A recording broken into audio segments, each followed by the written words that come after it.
से लथपथ हो गए।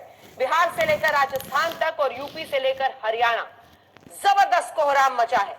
आगजनी की गई, पथराव हुआ, ट्रेन रोकी गई, ट्रेन जलाई गई। छात्रों की इस नाराजगी के पीछे दो बड़ी वजह है। पहली ये कि विपक्ष स्कीम को लेकर लगातार सियासत कर रहा है, सवाल खड़े कर रहा है। दूसरी वजह ये कि नौकरी ढूंढने वाले छात्र इस बात को पचा नहीं पा रहे हैं कि उन्हें सिर्फ 4 सालों की ही नौकरी मिलेगी और उसके बाद फिर वही अनिश्चितता। इसके अलावा छात्रों की नाराजगी इस बात को लेकर भी है कि पिछले कुछ सालों से भर्ती बंद होने की वजह से जिनकी उम्र निकल चुकी है वो क्या करेंगे। ये रिपोर्ट देखिए, फिर चर्चा की शुरुआत करेंगे।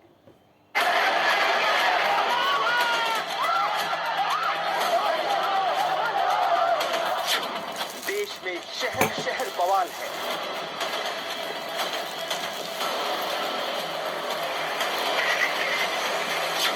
चार साल की सेवा पर सवाल है।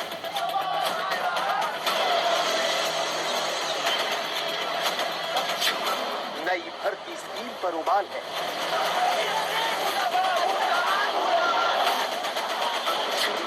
छात्रों के कंधे पर सियासत बेहाल है।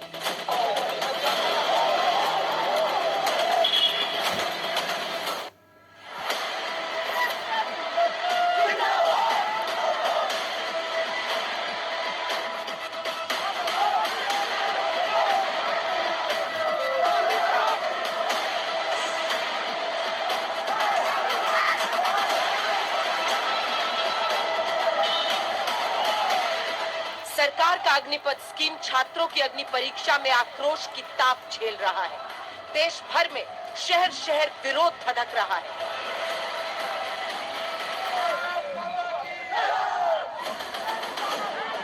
बिहार से लेकर देश के कई राज्यों में अग्निपथ स्कीम के खिलाफ जमकर विरोध हो रहा है। सबसे ज्यादा बवाल बिहार के आधा दर्जन जिलों में हुआ। बिहार के छपरा, गोपालगंज और कैमूर में आंदोलनकारियों ने ट्रेन को आग के हवाले कर दिया। राजस्थान के जोधपुर से लेकर अजमेर तक विरोध हुआ। उत्तर प्रदेश में आगरा से लेकर अलीगढ़, फिरोजाबाद और लखनऊ में छात्रों ने कई जगहों पर जमकर विरोध किया। हरियाणा के गुरुग्राम में भी छात्रों ने विरोध जताया। हमने तो हमारे कैलाश और बालक मरन लगते आ रहे हैं। मर तो वैसे चुका है, हम और भी मरन लगते आ रहे हैं। इनका मेन मकसद था कि आर्मी को ही प्राइवेटेशन कर दिया जाए, लेकिन इन्होंने आर्मी इसलिए प्राइवेटेशन नहीं की क्योंकि आर्मी रोड पे आ गई तो इनको लेने के देने पड़ जाएंगे। इसलिए ये इस कानून के तहत धीरे धीरे बिल्कुल ही आर्मी को प्राइवेटेशन कर देंगे। आरा बिहार में विरोध का केंद्र बन गया। रेलवे स्टेशन पर विरोध के नाम पर उपद्रव हुआ। प्रदर्शनकारियों ने 4 नंबर प्लेटफॉर्म पर कब्जा कर लिया, दुकानों में लूटपाट की और पटरियों पर मोटरसाइकिल फेंक उसे आग के हवाले कर दिया। पूरे बिहार में 3 जगहों पर विरोध प्रदर्शनकारियों ने ट्रेन में आग लगा दी। कैमूर, जहां छात्रों ने पुलिसकर्मियों पर पथराव किया, कई पुलिसकर्मी घायल भी हुए। धीरे धीरे रेलवे स्टेशन पर छात्रों की संख्या बढ़ती चली गई और वो ट्रैक पर आगजनी करने लगे। छपरा में भी ट्रेन को आग के हवाले किया गया। आंदोलनकारियों ने छपरा जंक्शन के यार्ड में खड़ी ट्रेन की बोगी और इंजन को आग के हवाले कर दिया। शहर में जगह जगह पथराव और तोड़फोड़ की भी खबरें आई। गोपालगंज में आंदोलनकारियों ने सवारी ट्रेन की बोगियों में आग लगा दी।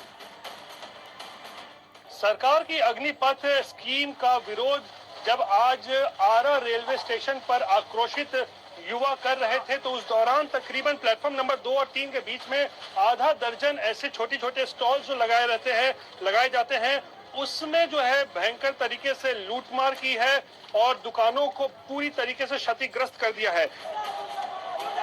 पूर्व मध्य रेलवे की कुल 22 ट्रेनें प्रभावित हुई हैं और उन्हें रद्द कर दिया गया है। अग्निपथ स्कीम को लेकर सेना और अर्धसैनिक बलों के पूर्व अधिकारियों की राय भी बटी हुई है।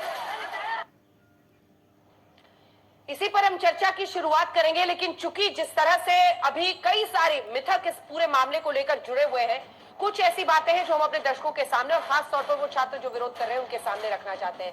अग्निपथ के विरोध से पहले सच जरूर जानिए, क्योंकि पहला मिथक यही है कि अग्निवीरों का जो भविष्य है वो असुरक्षित है। वही सरकार का ये कहना है कि पैसा जमा होंगे ताकि आप आगे कारोबार भी कर सकते हैं। 4 साल के लिए आपके पास वो पैसा जमा होंगे।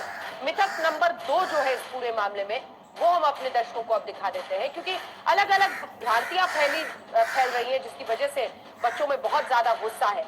युवाओं के लिए अवसर कम होंगे, सेना में नौकरी के अवसर बढ़ेंगे। आपने देखा योगी आदित्यनाथ हो या फिर हरियाणा के मुख्यमंत्री दोनों कह रहे हैं कि वरीयता मिलेगी जो ये 4 साल की ट्रेनिंग करेंगे। मिथक नंबर 3, रेजिमेंट में जुड़ाव पर असर होगा। वहीं उस पर जो हकीकत है वो ये है कि रेजिमेंटल सिस्टम में कोई बदलाव नहीं होगा। तो ये कुछ ऐसी बातें हैं जो सामने रखी जा रही हैं, अलग अलग जो मिथक आ रहे हैं। सेना की क्षमता पर असर होगा, कई मान रहे हैं कि जो डाइल्यूशन हो जाएगा सर्विसेज का।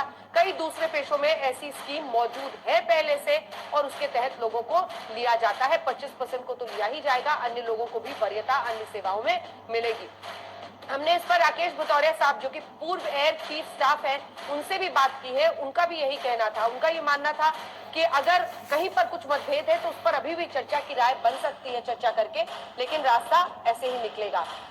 इस बीच आपको विरोधियों के जो सवाल थे, 24 साल की उम्र में करियर में स्थिरता लोग खोजते हैं। 24 साल की उम्र में करियर में स्थिरता नंबर 1 जो सरकार की दलील है वो यही है कि आपको उस वक्त तक स्थिरता मिल जाएगी।